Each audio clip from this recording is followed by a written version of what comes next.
Hello everyone. So my next videos are going to be digging into what I believe to be one of the biggest and oldest conspiracies, one that's been around for more than 100 years and encompasses pretty much everything. It touches on all of the other conspiracies that really have any validity to them.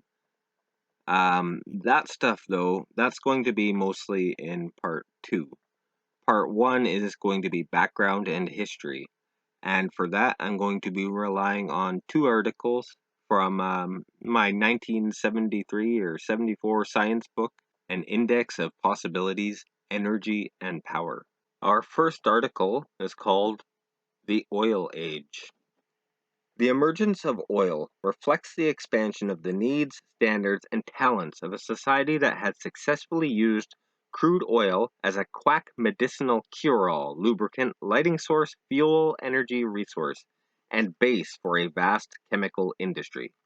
It tells the evolution of America from farm wagon to combustion engine, to synthetic fiber to jet propulsion. It marks the transition from a simple, rural society paced by the speed and inclination of man and nature to an industrial complex where conquests of time and space have created a dynamic of their own, but whose institutional patterns are governed by a small number of essentially anonymous men of power. Robert Engler, The Politics of Oil. The first oil well. The oil industry began modestly when Edwin Drake, a 38-year-old railroad conductor and semi-invalid suffering from neuralgia, began drilling in Pennsylvania. It rated 3 paragraphs in one newspaper, the New York Tribune, September 8, 1859, written by a journalist calling himself Mendicus and datelined Titusville.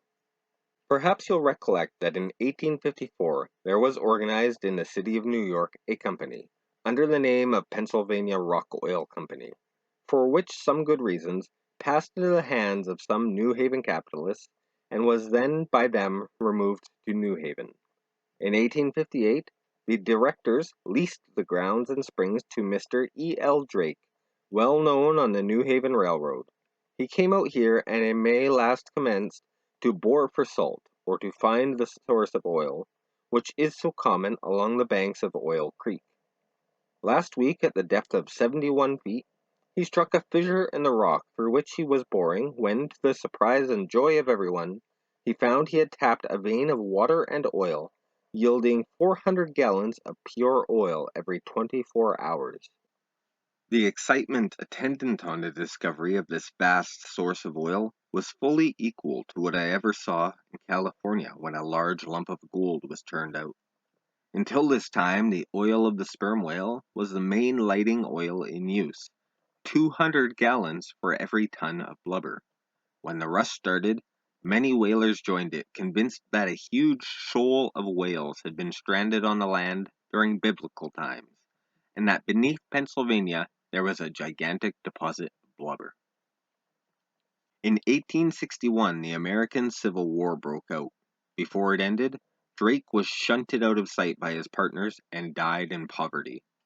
Many years later, a Standard Oil millionaire returned to exhume his body, take it to Titusville, and place a $100,000 monument over him. For a time, all was chaos in the Pennsylvania fields as the mad rush for oil resulted in incredible wastage and overproduction. One man was to change all of this and much more besides. A man who was to go on to found a company which even today is one of the most powerful in the world. His name was John Davidson Rockefeller. Rockefeller enjoyed making money, believed in rigid cost accounting, and exuded efficiency. At first glance, he divided the oil operations into 3 main areas: production, refining, and transportation. He started refining in 1862, together with a partner who was a chemist. Within 4 years, he had 2 refineries and a New York office to handle exports to Europe. In order to cut costs, he built his own cooperage to make barrels for the oil and bought wagons to transport it. He bought directly from the producers. A few cents here, a few cents there. Rockefeller was a man with a vision. Monopoly. Keep expanding, operate economically, cut manufacturing costs, and sell a cheap product. Those were the keys to his success. His next move? Transportation. He realized he could eliminate competition by persuading railroads to give him a rebate so that he could ship his oil cheaper.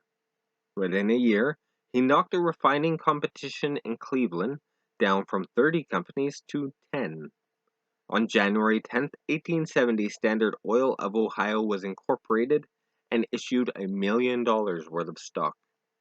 Having gained control of the refining operations in the area, he began to move in on the producers. His tactics outraged his competitors and led to the Oil War of 1872, a savage, backbiting, price-cutting period which saw Rockefeller faced with formidable opposition. He won, however, and increased his daily capacity from 15,500 barrels a day to 111,000. In addition, when the noise had died down, he hired his best opponents. Quote, he was the first to understand the nature of corporate endeavor, the necessity of a super tycoon to surround himself with aggressive sub-tycoons. Richard O'Connor, the oil barons. Technology also aided Rockefeller's search for greatness. A new cracking process for distilling kerosene from crude oil increased the amount of kerosene recoverable from crude by 75%. The new stills were expensive, however, with a 300-barrel capacity. Only the largest refineries could afford the capital outlay involved, which meant that many of the smaller competitors went to the wall. By 1878, Rockefeller controlled 95% of the pipelines and refineries in the U.S. Standard Oil was by now outgrowing its roots. It moved its headquarters to New York and proceeded on the most daring step yet, the creation of the Trust. Standard Oil's activities had been divided amongst various corporations. The Standard Oil Trust aimed to incorporate all their activities under a board of dummy trustees. Legally, it still appeared as if each individual company was acting independently. In reality, it was a non-competitive cartel, a giant integrated operation with the ability to fix supplies and prices to its mutual benefit. As John Dee himself expressed it, individualism is gone, never to return. It was the birth of the corporation. Rockefeller had one problem, however. His original deposits in Pennsylvania were running out.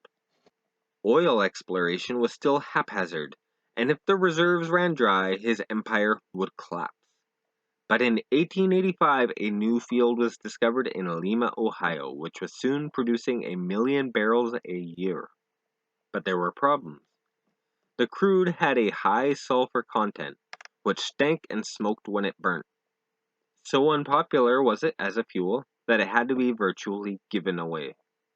After a fierce boardroom battle, however, Rockefeller persuaded his colleagues to buy up large quantities to hold until the problem could be solved.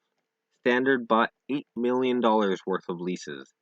In 1886, Rockefeller hired the services of a chemist called Frash, who in 2 years came up with the goods. He found that by adding a metallic oxide to the crude, the sulfur could be precipitated and then removed during the distilling process. Immediately after the announcement of Frash's success, the price of Lima crude went up by 75 cents a barrel. Standard and Rockefeller had made another killing.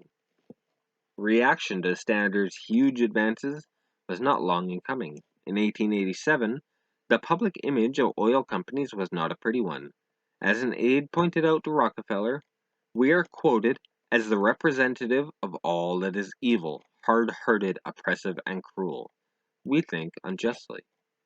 But men look askance at us. We are pointed out with contempt. And while some good men flatter us, it is only for our money, and we scorn them for it, and it leads to further hardness of the heart.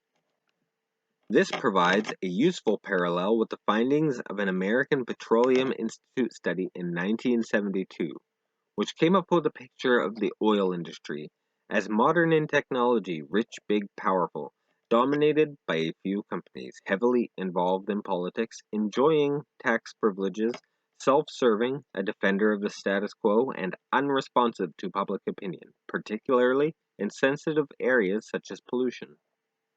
Meanwhile, back in the 1880s, the Anti-Monopoly Party was organized and began to look into the affairs of Standard Oil, and even managed to subpoena Rockefeller. Unlike Howard Hughes, Rockefeller did not avoid the spotlight, but as he reeled off the details of the business to his companies, it began to sink into the public consciousness exactly how huge Standard had become. It controlled, at this point, 90% of U.S. production and was capitalized at $90 million. The Sherman Antitrust Act was passed, and Standard was declared a monopoly. A good public gesture, it forced Standard Oil to dissolve its trust structure, but was unable to prevent the companies from regrouping in a new reconfiguration under the aegis of Standard Oil of New Jersey, which acted as a holding company. It was, however, the end of one era, since Standard Oil was not alone anymore. In 1880, the Russians had begun their offensive. The European arena. The place was Baku, on the shores of the Caspian Sea. The battle was for Europe. The Russians had distinct advantages. The average well at Baku spouted 240 barrels a day. Labor costs were half U.S. rates, and the Baku field was in a tight geographical area. The heavy oil demand from Europe meant that the Russians could unload kerosene, Standard Oil's main product, very cheaply as a byproduct. New lamps and wicks meant that it was also less smoky and burned brighter. Following discovery of the Baku field, things moved quickly. The Nobel brothers from Sweden invested millions in pipelines, tankers, railcars, refineries. The French Rothschilds entered the business as exporters. Baku is where Gulbenkian got his first sight of oil and of the wealth and power it offered. He went on to become one of the richest of them all. Rockefeller was right, however. By rigid management of the resources at his disposal, he matched the Russian prices on the European market. Throughout, Standard played the role of the defender of the American people. It worked, too. But for Rockefeller, the game was over. 4 years before the new century began, he died. Spindletop. On January 9th, 1901, they struck oil at Spindletop, Texas. Until then, there had been no domestic competition for the Standard Oil empire. At Spindletop, a column of oil blew into the sky, coming out of the earth at a rate of 75,000 barrels a day. The monopoly was broken. The pattern was the same. Lone prospector, convinced of his own righteousness, spends 10 years of his life drilling for oil. As soon as it is discovered, the people with the money move in, and the prospector gets bought out. Spindletop was huge. By the end of that year, 440 wells had been sunk, and the field was producing as much oil as all the wells in the rest of the world. Within 3 years, pipelines had been built, and huge tank farms capable of holding 5 million barrels constructed. The railroads were running in hundreds of tank cars, and one company, the Guffey Oil Company, were building 5 tanker ships, one with the capacity of 60,000 barrels. The rate of progress was staggering. In 1902, a technical paper on the field revealed that this oil is burning in Germany, England, Cuba, Mexico, New York, and Philadelphia.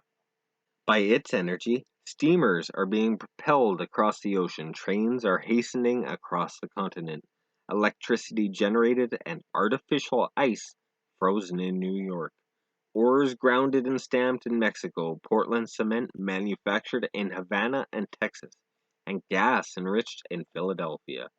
And this too, while half the world is either unaware or incredulous of the value of this fuel. Some people were aware, however. In England, Sir Marcus Samuel of the fledgling Shell Oil Company cabled Guffey to try and secure some of this new supply of oil. He wanted to convince the Royal Navy to convert its ships from coal to oil to keep pace with the growth of the German fleet. Not a conflict of interest at all, the owner of Shell Oil telling the Royal Navy to convert their fleet. Spindletop founded the fortunes of Guffey, later Gulf Oil, Sun Oil, and Humble Oil. For the first time, oil flooded the market. The refineries and storage depots couldn't handle it. The word was sell, sell, sell. The word went out, and agents of the oil companies began wheeling and dealing, trying to persuade industrialists to switch to oil. Rumor has it that they were on the beach when Orville and Wilbur Wright were about to change the world in a very different way. A can of oil ready at hand. They never missed a trick. They needn't have worried. Around the turn of the century, there were 4,000 horseless carriages on the road. Many were powered by steam and electricity, but increasing interest began to be shown in the performance of the new internal combustion engine. Into this prepubescent drive-in culture came the public spectacle of the age, the Great Road Race. In 1908, cars set out from New York on a course for the U.S. West Coast. Their goal was Paris via Japan, Siberia, Moscow, and Berlin. How they were going to drive there, I don't have any idea. An epic journey through countries with no roads and tribesmen who had never even seen a bicycle. To the millions who keenly followed the event, it must have been as fantastic as the space flights 2 generations later. Suddenly, the car was the image of tomorrow, the thing that everybody had to have. Able mechanics with dreams of the future, the Fords, the Porsches, the Daimlers, assiduously fed the demand, and in the process it irretrievably changed the face of the earth. A new thirst for gasoline developed, just as the Europeans entered the field. The Samuel family. The Samuels were traders who step by step changed their markets until they were bartering oil instead of shells and spices. Sir Marcus Samuel began by shipping Baku oil with the backing of the Paris Rothschilds. His plan was to try to take the Oriental market. He managed to persuade the governors of the Suez Canal to open it to Shell oil tankers, a privilege not afforded to Standard Oil. Samuel undercut Standard's prices, and by 1897, he had formed the Shell Transport and Trading Company, aiming to produce and refine as well as ship.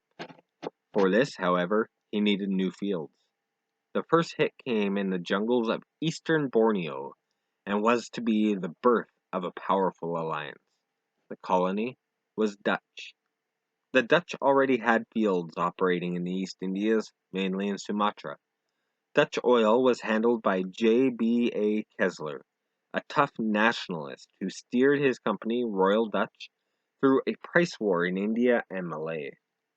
He was extremely anxious to maintain the Dutch hold on the area, but his deputy, de Turding, was out of a different breed. It was uneconomical for two such large concerns, Shell and Royal Dutch, to be operating individually in the same area.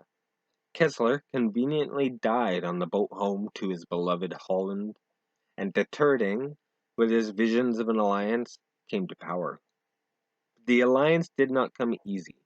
Sir Marcus Samuel held great hopes for his own nation, and Shell successfully moved into a very large sector of the world market, helped, of course, by the gunboats of the Royal Navy. The Navy had always had strong links with the power companies, but perhaps never more so than at this time, when the first Sea Lord of the Admiralty was Sir John Fisher. He was often impolitely referred to as the oil maniac, because of his firm belief that the only way Britain could survive the German naval challenge was by converting her dreadnoughts to run on oil. Fisher saw oil as the great link between America and Britain, as did Samuel, though for different reasons. Fisher saw the fleets of the Anglo-Saxon race reigning supreme. His successor, Winston Churchill, was of the same mind. In 1912, Churchill and Asquith, the Prime Minister, urged Fisher to act as chairman on the Royal Oil Commission, which was charged with looking into oil. fuel for the Navy. Fisher eagerly accepted and was summoned back to the Admiralty. The Navy was converted. Deterting and Samuel first met in April 1902. They didn't get on too well, but negotiations continued for several years through the auspices of Sir Frederick Lane, the shipping magnate. Meanwhile, Deterting was moving fast. Germany, with no petroleum reserves within her borders, was seeking new fields and had her eyes on Romania, whose oil could supply the industrial and naval empire the Germans were forging. Deterting got there first, however, and bought up the wells round Plotze, and absorbed the main Romanian producer. This forced Germany into the Middle East. With visions of a railroad from Berlin to Baghdad, she pushed for Iraq and helped precipitate the first global energy conflict, the 1914 to 1918 war. Samuel and Shell, however, were losing strength by the day, so that when the Royal Dutch Shell Alliance was founded in 1905, Deterting was on for a 60-40 deal. He became the head of a corporation that had the backing of the British Empire. That's the end of that section. Very interesting. The first energy war, World War One, and the focus on Baku. Again, Baku seems to play a central role in all of the world wars and several other besides. I didn't realize until I read this book that it was a Rothschild interest. And now we're on to part 2, Energy Crisis? I don't like to sound smug, but for years now I've been telling people that this kind of crisis would happen. And if it's obvious to an ignorant peasant like me, why hasn't it been obvious to governments? That's what I'd like to know. Quote Jeff Morton, a farmer. The first signs of the impending disaster came slowly.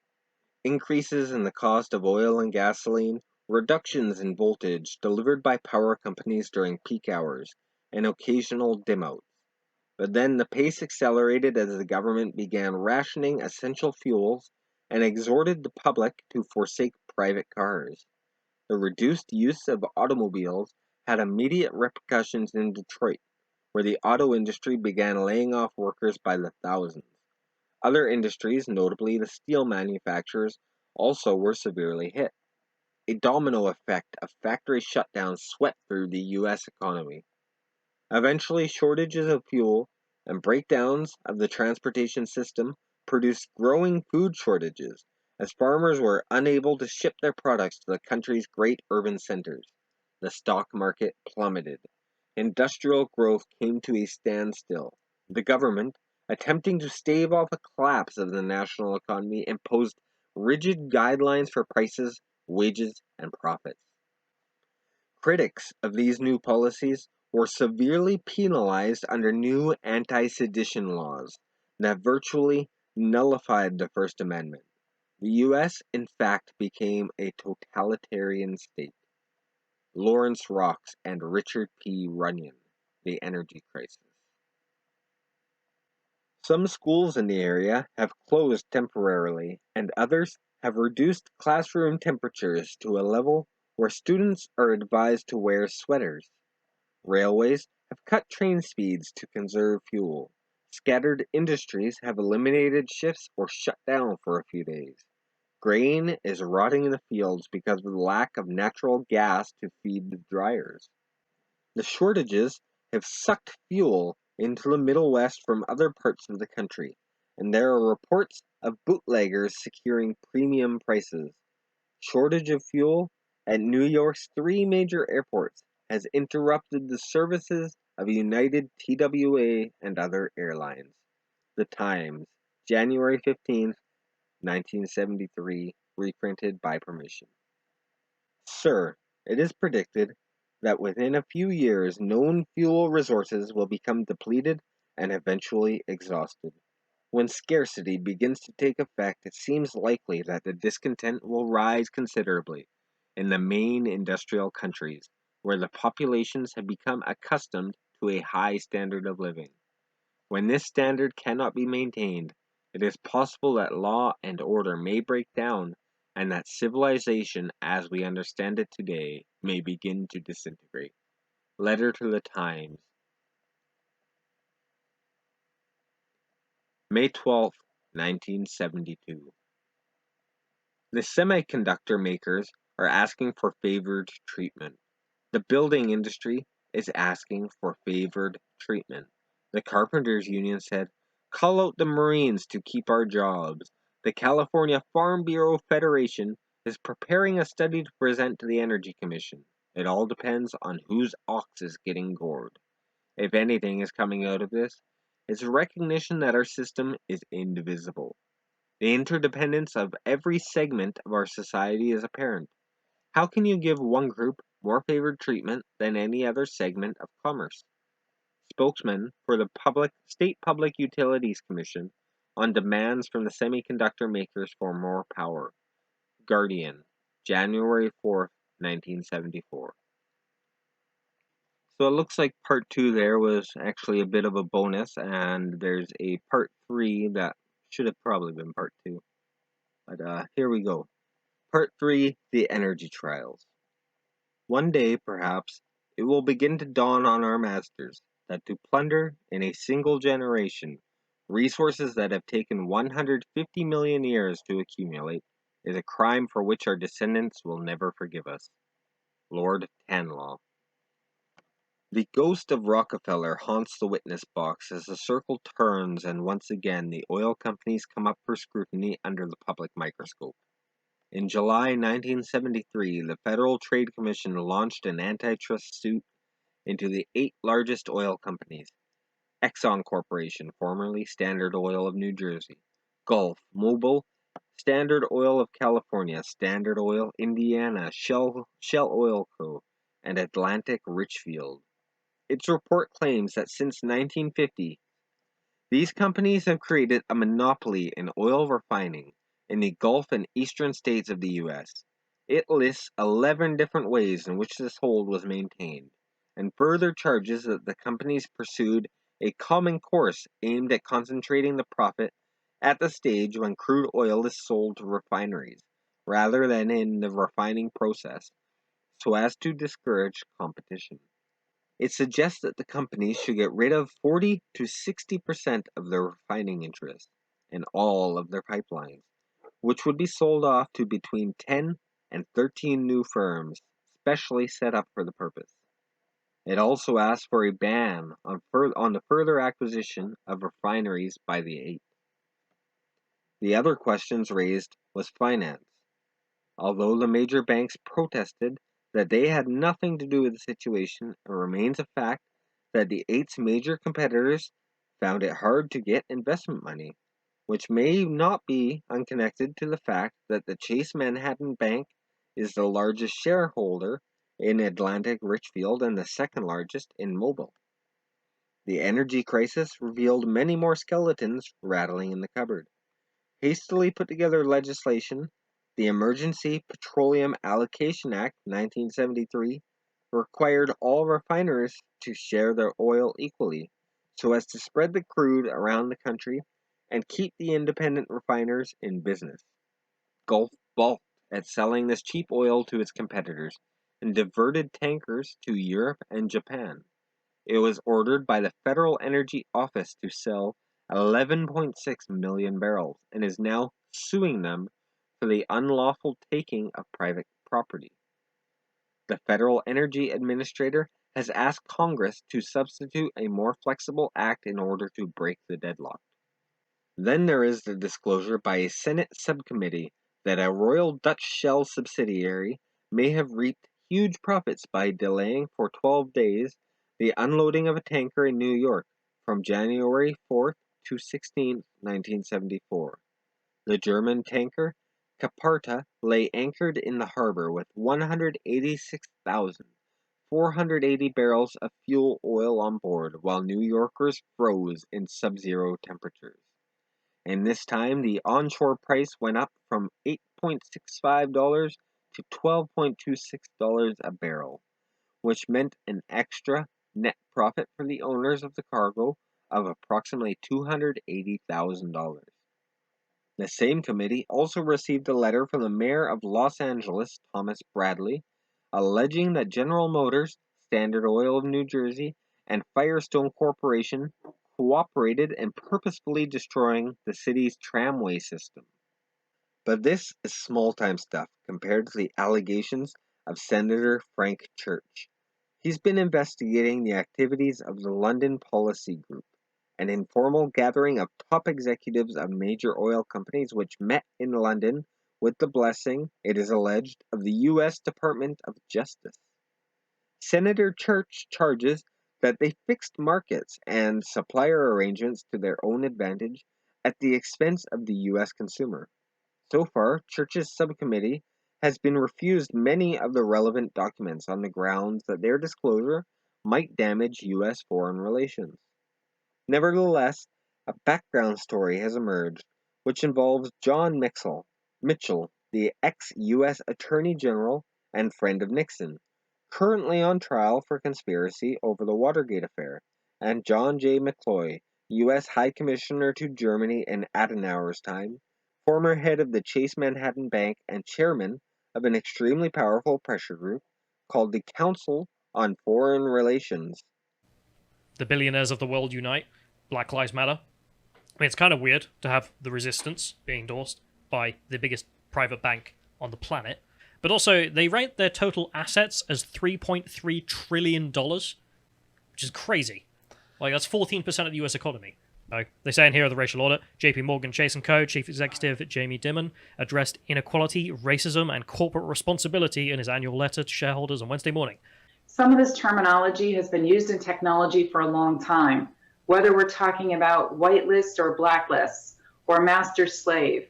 We're going to start stripping that out of our vocabulary, as well as things like manpower, looking at this broadly. Former head of the Chase Manhattan Bank and chairman of an extremely powerful pressure group called the Council on Foreign Relations. The story begins in 1971 when McCloy phoned Mitchell and asked him to send someone to New York to pick up a copy of an agreement made by the international oil companies which needs government approval. Two emissaries, Dudley Chapman and James Atkins, went to McCloy's office but had to wait in another room as McCloy was still in discussion with the oilmen. When the documents reached Washington, it turned out that the companies wanted to form a cartel to bargain with foreign governments, which meant, in effect, that they would shape a large part of U.S. foreign policy. The request was endorsed by President Nixon. Since 1971, Atkins has become U.S. ambassador to Saudi Arabia, and Chapman is counsel to the president. Other evidence showed that Shell, BP, and others clubbed together in 1970 to fight Libya. This was organized by McCloy, whose task it was to persuade the Justice Department that the move did not constitute an antitrust action. This paved the way for the Tehran Agreement, which raised prices. Strong support for this scheme came from BP, and especially its chairman, Sir Eric Drake. In 1972, BP were the world's third largest oil company in production terms, with 13 wholly owned and 26 partly owned refineries, 650 subsidiaries and associated companies, and about 40,000 service stations in 5 continents. With its U.S. associate Standard Oil of Ohio, BP owns 54% of the Alaskan oil so far discovered. An article about Sir Eric in the March 74 issue of International Management throws more light on what Senator Church called the complex interplay of private interests shading into the public policy decisions so that the two become virtually indistinguishable. Sir Eric Drake has what every oilman ought to have, a gambler's instinct. For example, he had to decide whether to gamble $300 million of shareholders' money on buying a chain of petrol stations in the U.S. before a drop of oil had been found in Alaska to fill those pumps. He went away for a weekend shooting during which the project clarified in his mind. Deciding to go ahead, he conducted a board meeting by telephone the same weekend to get other directors' approval. Later, when the deal ran into antitrust problems in the U.S., He flew to Washington and had a man-to-man talk with then U.S. Attorney General John Mitchell. There was more. In December 1973, the U.S. Exchange Commission accused Occidental Petroleum and its chairman, Dr. Armand Hammer, of defrauding the public by more than £100 million in 1971. The fraud was said to have been perpetrated because the company was afraid that Libya would seize its crude oil reserves at a time when it had tripled its tanker fleet to carry the oil to the Persian Gulf for refining. The energy crisis also brought allegations in Italy, where a group of magistrates have charged that politicians passed legislation favorable to the oil companies in return for a colossal bribe. In France, where Mobil, Esso, Shell, and Total are accused of trying to axe independent distributors, and in Germany, where a letter was leaked to the press which was written by the Economics Ministry and alleged that Shell, BP, Chevron, Mobil, and Esso conspired to drive out independence, fix prices, and avoided tax payments. Not that the companies were suffering too much, as the annual announcements of oil company profits showed. Exxon, the world's largest, made a net profit in 1973 of some 1,000 million pounds, a 59% increase on 1972. Royal Dutch Shell also finished 1973 in style. Their net profit at 730 million pounds was 159% up on the previous year's total. Of this, the last 3 months alone provided $306.3 million. So there's another 3 or 4 pages, almost double that of history of the oil industry. It's not as valuable for what we're talking about, but that history is going to be important in our next video. The history of collusion, cooperation, forming of cartels, antitrust, and all that. So our next video is going to be looking into the claims of peak oil and projections that we're going to be running out of oil. So if you made it this far, come back for part 2 when we get into the interesting parts.